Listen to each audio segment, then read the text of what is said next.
রোজার দিনগুলা যত তাড়াতাড়ি ফুরায় যাচ্ছে, কাজের চাপটাও কিন্তু তত বেশি বেড়ে যাচ্ছে। তো আর একার জন্য কিন্তু এখন তেমন কিছু করি না। আর ভাজা-পোড়া এগুলা কিন্তু আমার টোটালি খাওয়া বারণ। তারপরেও মাঝে, মাঝে একটু কিছু করি। আর ফল, চিড়া, কলা, দুধ এগুলা দিয়েই হচ্ছে ইফতারি করি।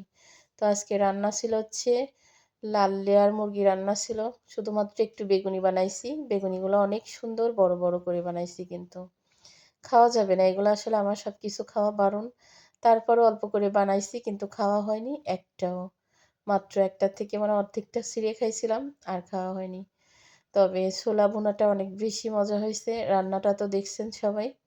তো একদম ভুনা, ভুনা টাইপের ছোলা। ছোলাও কিন্তু একটুও খাওয়া হয়নি। শুধু যা রান্না করে রেখে দিছি। খাওয়া হইছে কি?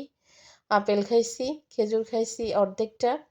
আর হচ্ছে কলা দিয়ে, চিড়া দিয়ে, দুধ দিয়ে মাখানো হইছে তাই খাইছি। আর এখানে হচ্ছে সজনা দিয়ে, শোল মাছ দিয়ে গা-মাখা ঝোল করে রান্না করেছি। সবথেকে মজা হইছে হচ্ছে সজনার তরকারি। একার জন্য আর কি বানাবো বলেন?